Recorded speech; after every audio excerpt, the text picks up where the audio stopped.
sore Bung Jami. Baik. Oke. Thanks, Sa.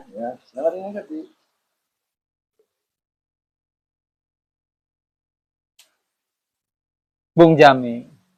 Belakangan orang baca novel Luka Dalam Bara, masih ya, karya Bernard Batubara. Masih bab surat-surat untuk Y, tagar 4. Berhubung Bung Jami latar belakangnya anak politik. Nah, di sini ada kutipan yang mau orang sedikit bacain. Aku sedih melihat teman-temanku terpecah belah oleh politik. Hari Senin kemarin, harusnya kami makan bersama. Aku yang akan traktir mereka dalam rangka ulang tahunku. Tapi seorang teman yang rencananya akan patungan denganku, dia lahir dekat denganku sehingga kami memutuskan untuk menggabungkan acara makan-makan itu, tampak tidak senang dengan daftar undangan milikku. 1-2 orang di daftar itu sepertinya memiliki masalah dengannya karena berdebat tentang isu politik. Singkat kata, acara makan-makan itu pun batal. Nah, jadi dari topik bahasan ini, yang tadinya kawan, sahabat dekat, karena berbeda paham politik, sehingga menimbulkan perdebatan, akhirnya acara yang telah direncanakan pun batal. Nah, menurut tanggapan Bung Jami, gimana nih? Terkait perbedaan masalah politik bisa menimbulkan konflik antar sahabat. Kayak gini ya, sebenarnya konteks yang ada di konteks barusan yang ada di buku ini tuh saya menjelaskan fenomena yang terjadi di negara kita. Semisal pas Pilpres kemarin. Sebenarnya kan perbedaan itu ditujukan pada perbedaan ini kan apa orang yang kita pilih gitu maksudnya. Perbedaan latar politik ataupun juga perbedaan dalam menentukan pemimpin, sebenarnya hal beda itu menjadi sebuah hal yang sangat wajar di yang lumrah ya? Hal yang lumrah.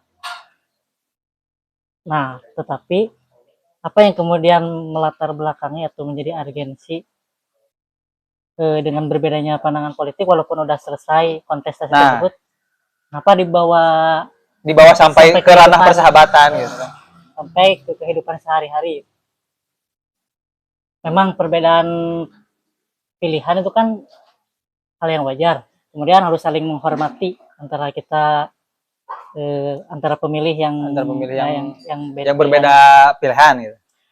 Cuman masyarakat kita seperti yang digambarkan buku ini masih kurang mampu untuk mencerna, menyikapinya, masih belum dewasa menurut saya. Iya. Jadi suatu perkara di ranah politik misalnya masih terbawa-bawa ke kehidupan sehari-hari. Padahal masalah politik mah di politik aja gitu kan. Misalnya pas konteks ketika pemilu 2019.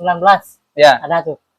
Oh, yang dua kubu. Ya, itu kan ramenya cebong kampret ya, 2014. Itu ramai sampai malahan ada berita yang viral itu suami istri yang cerai gara-gara beda pilihan politik. Beda pilihan politik. Wah. Parah banget. Jadi kalau menurut anak politik sendiri nih, solusinya untuk meredam hal-hal seperti itu gimana? Sebenarnya solusi yang paling gitu tuh negara harus hadir dalam artian setiap tokoh pejabat publik harus membuat narasi walaupun kita beda pilihan. Dalam hal kontestasi kan itu sesuatu yang wajar ketika adu argumentasi ataupun kecuali di dalam debat tidak ad hominem gitu, tidak menyerang personalnya gitu kan. Personal secara fisik. Nah, yang kemudian menjadi permasalahan kan di masyarakat kita nih.